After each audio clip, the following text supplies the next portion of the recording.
பொன்னியின் செல்வன் பாகம் 1 அத்தியாயம் 3 விண்ணகர கோயில். சில சமயம் சிறிய நிகழ்ச்சியிலிருந்து பெரிய சம்பவங்கள் விளைகின்றன. வந்தியத்தேவன் வாழ்க்கையில் அத்தகைய ஒரு சிறிய நிகழ்ச்சி இப்போது நேர்ந்தது. சாலையோரத்திலே நின்று பழுவேட்டரையரின் பரிவாரங்கள் போவதை வந்தியத்தேவன் பார்த்து கொண்டிருந்தான் அல்லவா? அவன் நின்ற இடத்துக்கு சற்று தூரத்திலேயே அவனுடைய குதிரை நின்று கொண்டிருந்தது. பழுவேட்டரையரின் ஆட்களிலே கடைசியாக சென்ற சிலரின் பார்வை அக்குதிரை மீது சென்றது. அடே, இந்த குருதையை பாரடா என்றான் ஒருவன். குருதை என்று சொல்லாதேடா, குதிரை என்று சொல் என்றான் இன்னொருவன். உங்கள் இலக்கோண ஆராய்ச்சி இருக்கட்டும், முதலில் அது குருதையா அல்லது கழுதையா என்று தெரிந்து கொள்ளுங்கள் என்றான் இன்னொரு வேடிக்கை பிரியன். அதை பார்த்து விடலாமா என்று சொல்லிக்கொண்டு அந்த ஆட்களில் ஒருவன் குதிரையை அணுகி வந்தான்.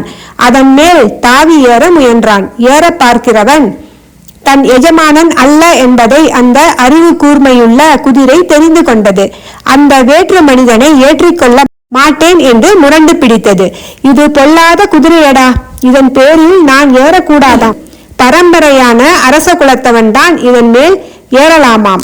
அப்படி என்றால் தஞ்சாவூர் முத்தரையன் திரும்பி வந்துதான் இதன் மேல் ஏற வேண்டும் என்று அவன் சமத்காரமாக பேசியதை கேட்டு மற்ற வீரர்கள் நகைத்தார்கள். ஏனென்றால் தஞ்சாவூர் முத்தரையர் குலம் நசிந்து போய் 100 ஆண்டுகள் ஆகிவிட்டன. இப்போது சோழர்களின் புலிக்கொடி தஞ்சாவூரில் பறந்து கொண்டிருந்தது. குதிரையின் எண்ணம் அவ்விதம் இருக்கலாம். ஆனால் என்னை கேட்டால் செத்துப்போன தஞ்சாவூர் முத்தரையனை காட்டிலும் உயிரோடு இருக்கிற தாண்டவராயனே மேல் என்பேன் என்றான் மற்றொரு வீரன். தாண்டவராயா, உன்னை ஏற்றிக்கொள்ள மறுக்கும் குதிரை நிஜ குதிரைதானா என்று பார்த்துவிடு. ஒருவேளை பெருமாளின் திருநாளுக்கு வந்த பொய்க்கால் குதிரையாய் இருந்தாலும் இருக்கலாம் என்றான் மற்றொரு பரிகாச பிரியன். அதையும் சோதித்து பார்த்து விடுகிறேன் என்று சொல்லிக்கொண்டு குதிரை மீது ஏறப்போன தாண்டவராயன் அதனுடைய வாளை முறுக்கினான். ரோஷமுள்ள அக்குதிரை உடனே பின்னங்கால்களை 4 தடவை விசிறி உதறிவிட்டு ஓட்டம் பிடித்தது. ஓடுகிறதடா, நிஜ குருதை தானடா என்று அவ்வீரர்கள் கூச்சலிட்டு உய் உய் என்று கோஷித்து ஓடுகிற குதிரையை மேலும் விரட்டினார்கள். குதிரை திருநாள் கூட்டத்துக்கிடையே புகுந்து ஓடிற்று. ஜனங்கள் அதன் காலடியில் மிதிப்படாமல் இருப்பதற்காக பரபரப்புடன் அங்கும் இங்கும் நகர்ந்து கொண்டார்கள். அப்படியும் அவர்களில் சிலர் உரைப்பட்டு விழுந்தார்கள். குதிரை நெறிகெட்டு வெறிகொண்டு ஓடியது. இவ்வளவும் வந்தியத்தேவன் கண்ணெதிரே அதிசீக்கிரத்தில் நடந்துவிட்டது. அவனுடைய முகத்தோற்றத்திலிருந்து குதிரை அவனுடைய குதிரை என்பதை ஆழ்வார்க்கடியான் கண்டு கொண்டான். பார்த்தாயா தம்பி, அந்த பழுவூர் தடியர்கள் செய்த வேலையை? என்னிடம் நீ காட்ட வந்த வீரத்தை அவர்களிடம் காட்டுவதுதானே என்று குத்தி காட்டினான். வந்தியத்தேவனுக்கு ஆத்திரம் பொத்துக்கொண்டு வந்தது. எனினும் பல்லை கடித்துக்கொண்டு பொறுமையை கடைபிடித்தான். பழுவூர் வீரர்கள் பெரும் கூட்டமாயிருந்தனர். அவ்வளவு பேருடன் ஒரே சமயத்தில் சண்டைக்கு போவதில் பொருள் இல்லை. அவர்கள் இவனுடன் சண்டை போடுவதற்காக காத்திருக்கவும் இல்லை. குதிரை ஓடியதை பார்த்து சிரித்துவிட்டு அவர்களும் விரைந்து மேலே நடந்தார்கள். குதிரை போன திசையை நோக்கி வந்தியத்தேவன் சென்றான். அது கொஞ்ச தூரம் ஓடிவிட்டு தானாகவே நின்றுவிடும் என்று அவனுக்கு தெரியும். ஆகையால் அதை பற்றி அவன் கவலைப்படவில்லை. பழுவேட்டரையரின் அகம்பாவம் பிடித்த ஆட்களுக்கு புத்தி கற்பிக்க வேண்டும் என்ற எண்ணம் அவன் உள்ளத்தில் அழுத்தமாக பதிந்தது. புளியந்தோப்புக்கு அப்பால் ஜன சஞ்சாரம் இல்லாத இடத்தில் குதிரை சோகமே வடிவாக நின்று கொண்டிருந்தது. வந்தியத்தேவன் அதன் அருகில் சென்றதும் குதிரை கனைத்தது. ஏன் என்னை விட்டு பிரிந்து சென்று இந்த சங்கடத்துக்கு உள்ளாக்கினாய் என்று அந்த வாயில்லா பிராணி குறை கூறுவது போல் அதன் கனைப்பு தொனித்தது. வந்தியத்தேவன் அதன் முதுகை தட்டி சாந்தப்படுத்தலானான். பிறகு அதை திருப்பி அழைத்து கொண்டு சாலை பக்கம் நோக்கி வந்தான். திருவிழா கூட்டத்தில் இருந்தவர்கள் பலரும் அவனை பார்த்து, இந்த முரட்டு குதிரையை ஏன் கூட்டத்திலே கொண்டு வந்தாய் தம்பி? எத்தனை பேரை அது உதைத்து தள்ளிவிட்டது என்றார்கள். இந்த பிள்ளை என்ன செய்வான்? குதிரைதான் என்ன செய்யும்? அந்த பழுவேட்டரையரின் முரட்டு ஆட்கள் அல்லவா இப்படி செய்து விட்டார்கள் என்று இரண்டொருவர் சமாதானம் சொன்னார்கள். ஆழ்வார்க்கடியான் இன்னமும் சாலையில் காத்து கொண்டு நின்றான். இதேதடா சனியன், இவன் நம்மை விடமாட்டான் போல் இருக்கிறதே என்று எண்ணி வந்தியத்தேவன் முகத்தை சுளுக்கினான். தம்பி, நீ எந்த பக்கம் போக போகிறாய் என்று ஆழ்வார்க்கடியான் கேட்டான். நானா கொஞ்சம் மேற்கு பக்கம் சென்று பிறகு தெற்கு பக்கம் திரும்பி சிறிது கிழக்கு பக்கம் வளைத்து கொண்டு போய் அப்புறம் தென்மேற்கு பக்கம் போவேன் என்றான் வந்தியத்தேவன். அதையெல்லாம் நான் கேட்கவில்லை. இன்று ராத்திரி எங்கே தங்குவாய் என்று கேட்டேன். நீ எதற்காக அதை கேட்கிறாய்? ஒருவேளை கடம்பூர் சம்புவரையர் அரண்மனையில் நீ தங்குவதாயிருந்தால் எனக்கு அங்கே ஒரு வேலை இருக்கிறது. உனக்கு மந்திர தந்திரம் தெரியுமா என்ன? நான் கடம்பூர் அரண்மனைக்கு போகிறேன் என்பதை எப்படி அறிந்தாய்? இது என்ன அதிசயம்? இன்றைக்கு பல ஊர்களில் இருந்தும் பல விருந்தாளிகள் அங்கே வருகிறார்கள். பழுவேட்டரையரும் அவர் பரிவாரமும் அங்கேதான் போகிறார்கள். மெய்யாகவா என்று வந்தியத்தேவன் தன் வியப்பை வெளியிட்டான். மெய்யாகத்தான். அது உனக்கு தெரியாதா என்ன?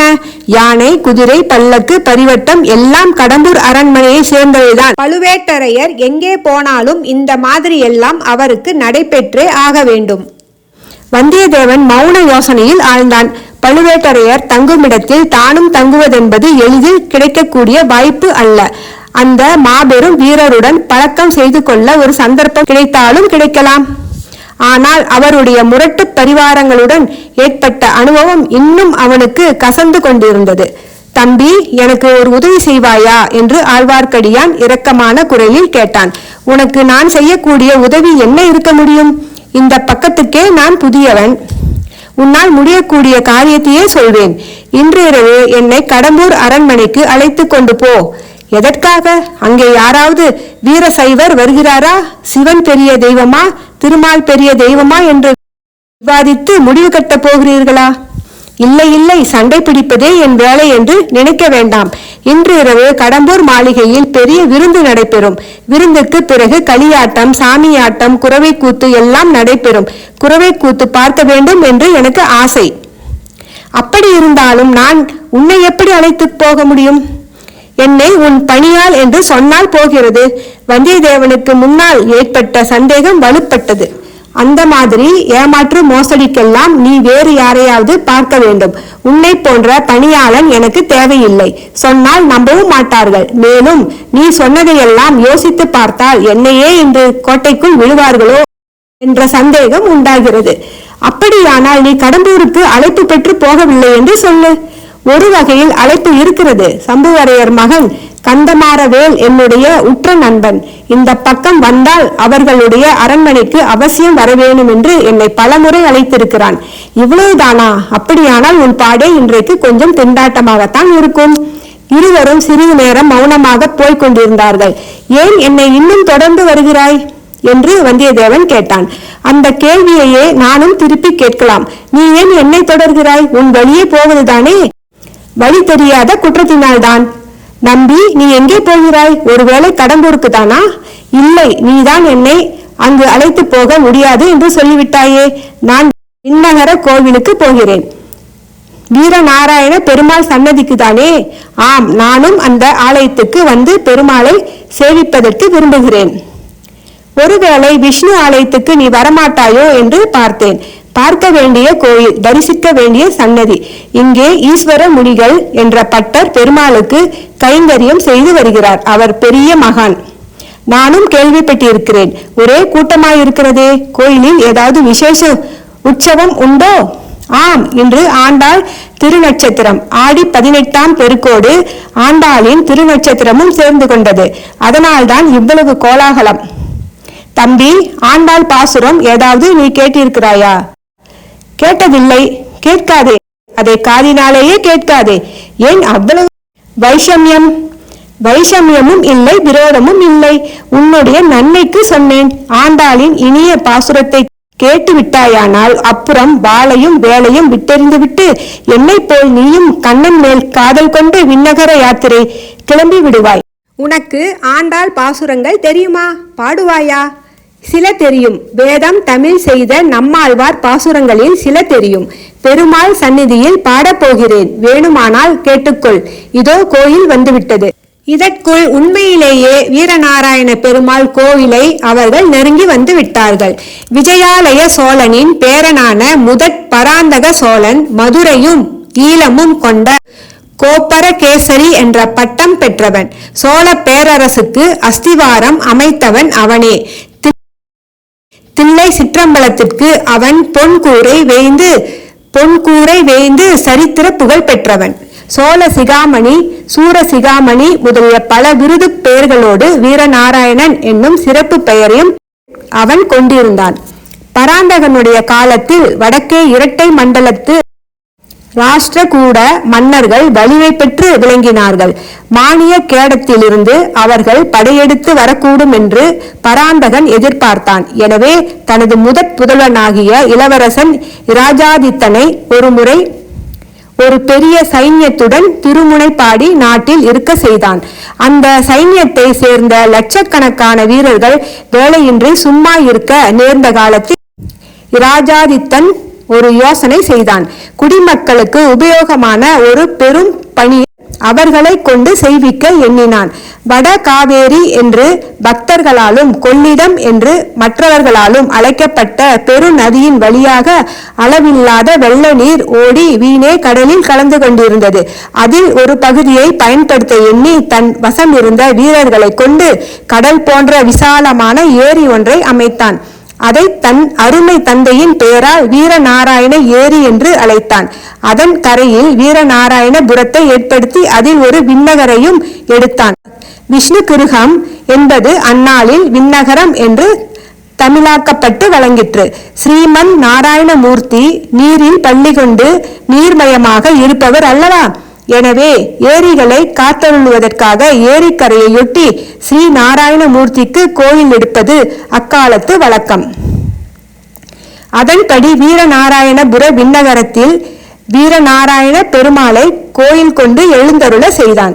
அத்தகைய பெருமாளின் கோயிலுக்குத்தான் இப்போது வந்தியத்தேவனும் ஆழ்வார்க்கடியானும் சென்றார்கள். சந்நிதிக்கு வந்து நின்றதும் ஆழ்வார்க்கடியான் பாட ஆரம்பித்தான். ஆண்டாளின் பாசுரங்கள் சிலவற்றை பாடிய பிறகு நம்மாழ்வாரின் தமிழ் வேதத்திலிருந்து சில பாசுரங்களை பாடினான். பொழிக பொழிக பொழிக போயிற்று வள்ளுயிர் சாபம் நலியும் நரகமும் நைந்த நமனுக்கிங்கு யாதொன்றும் இல்லை. கலியும் கெடும் கண்டு கொள்மின் கடல் வண்ணன் பூதங்கள் மண்மேல் மலிய புகுந்து இசைப்பாடி ஆடி உளிதர கண்டோம்.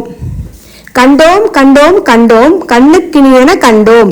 தொண்டீர் எல்லீரும் வாரீர் தொழுது தொழுது நின்றார்த்தும் வண்டார் தன்னன் துளாயான் மாதவன் பூதங்கள் மண்மேல் பண்டான் பாடி நின்றாடி பறந்து திரிகின்றனவே.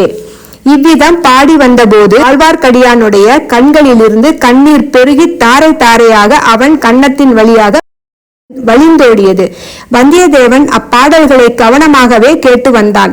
அவனுக்கு கண்ணீர் வராவிட்டாலும் உள்ளம் கசிந்துருகியது. ஆழ்வார்க்கடியானை பற்றி அவன் முன்னர் கொண்டிருந்த கருத்தும் மாறியது. இவன் பரம பக்தன் என்று எண்ணிக்கொண்டான். வந்தியத்தேவனைப் போலவே கவனமாக அப்பாசுரங்களை இன்னும் சிலரும் கேட்டார்கள். கோயில் முதலிமார்கள் கேட்டார்கள். அர்ச்சகர் ஈஸ்வரப்பட்டரும் கண்ணில் நீர்மல்க நின்று கேட்டார். அவருக்கு அருகில் நின்று கொண்டு அவருடைய இளம் புதல்வன் பால்மணம் மாறா பாலகன் ஒருவன் கேட்டிருந்தான்.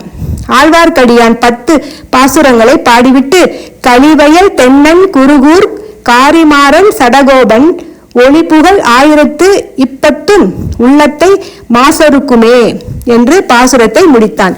கேட்டிருந்த பட்டரின் குமாரனாகிய பாலகன் தன் தந்தையிடம் ஏதோ கூறினான். அவர் மல்கிய கண்ணீரை துடைத்துக் கொண்டு, ஐயா, குருகூர் சடகோபர் என்னும் நம்மாழ்வார் மொத்தம் 1000 பாடல்கள் பாடியிருப்பதாக தெரிகிறதே, அவ்வளவும் உமக்கு தெரியுமா என்று கேட்டார். அடியேன் அவ்வளவு பாக்கியம் செய்யவில்லை, சில 10கள் தான் எனக்கு தெரியும் என்றான் ஆழ்வார்க்கடியான். தெரிந்த வரையில் இந்த பிள்ளைக்கு சொல்லிக் கொடுக்க வேணும் என்றார் ஈஸ்வரமுனிகள். பின்னால் இந்த ஊர் பல பெருமைகளை அடைய போகிறது. பால்வடியும் முகத்தில் தேஜஸ் பொழிய நின்று நம்மாழ்வார் பாசுரங்களை கேட்ட பாலகன் வளர்ந்து நாதமுனிகள் என்ற திருநாமத்துடன் வைஷ்ணவ ஆச்சாரிய பரம்பரையில் முதலாவது ஆச்சாரியார் ஆக போகிறார். குருகூர் என்னும் ஆழ்வார் திருநகருக்கு சென்று வேதம் தமிழ் செய்த நம்மாழ்வாரின் 1000 பாசுரங்களையும் தேடி சேகரித்து வரப்போகிறார். அப்பாசுரங்களை அவருடைய சீடர்கள் இசையுடன் பாடி நாடெங்கும் பரப்ப போகிறார்கள். நாதமுனிகளின் பேரராக அவதரிக்க போகும் ஆளவந்தார் பல அற்புதங்களை செய்தருள போகிறார். இந்த இருவரும் அவதரித்த கஷேத்திரத்தை தரிசிக்க உடையவராகிய ஸ்ரீ ராமானுஜரே ஒரு நாள் வரப்போகிறார். வரும்போது வீரநாராயண ஏரியையும் அதன் 74 கணவாய்களையும் பார்த்து அதிசயிக்க போகிறார். ஏரி தண்ணீர் 74 கணவாய்களின் வழியாக பாய்ந்து மக்களை வாழ வைப்பது போலவே நாராயணனுடைய கருணை வெள்ளத்தை ஜீவகோடிகளுக்கு பாய செய்வதற்காக 74 ஆச்சாரிய பீடங்களை ஏற்படுத்த வேண்டும் என்று அம்மகானின் உள்ளத்தில் உதயமாக போகிறது. அதன்படியே 74 சிம்மாசனாதிபதிகள் என்ற பட்டத்துடன் வைஷ்ணவ ஆச்சாரிய புருஷர்கள் ஏற்பட போகிறார்கள். இந்த மகத்தான நிகழ்ச்சிகளை எல்லாம் வைஷ்ணவ குரு பரம்பரை சரித்திரம் விவரமாக சொல்லட்டும் என்று விட்டுவிட்டு மறுபடியும் நாம் வந்தியத்தேவனை கவனிப்போம்.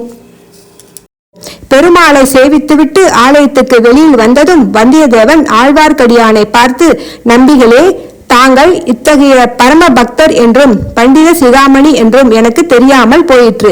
ஏதாவது அபசாரமாக நான் பேசியிருந்தால் மன்னிக்க வேண்டும் என்றான். மன்னித்து விடுகிறேன் தம்பி, ஆனால் இப்போது எனக்கு ஒரு உதவி செய்வாயா? சொல்லு.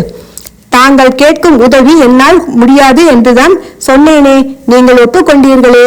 இது வேறு விஷயம். ஒரு சிறிய சீட்டு கொடுக்கிறேன். கடம்பூர் அரண்மனையில் நீ தங்கினால் தக்க சமயம் பார்த்து ஒருவரிடம் அதை கொடுக்க வேண்டும். யாரிடம்? பழுவேட்டரையரின் யானைக்கு பின்னால் மூடு பல்லக்கில் சென்றாலே அந்த பெண்மணியிடம். நம்பிகளே, என்னை யார் என்று நினைத்தீர்கள்? இம்மாதிரி வேலைக்கெல்லாம் நான் அகப்பட்டேன். தங்களை தவிர வேறு யாராவது இத்தகைய வார்த்தையை என்னிடம் சொல்லியிருந்தால்? தம்பி, படபடப்பு வேண்டாம். உன்னால் முடியாது என்றால் மகாராஜனாக போய் வா. ஆனால் எனக்கு மட்டும் இந்த உதவி நீ செய்திருந்தால் ஏதாவது ஒரு சமயத்தில் உனக்கும் என் உதவி பயன்பட்டிருக்கும். பாதகமில்லை, போய் வா. வந்தியத்தேவன் பிறகு அங்கே ஒரு கணம் கூட நிற்கவில்லை. குதிரை மீது தாவி ஏறி விரைவாக விட்டுக்கொண்டு கடம்பூரை நோக்கி சென்றான். நன்றி.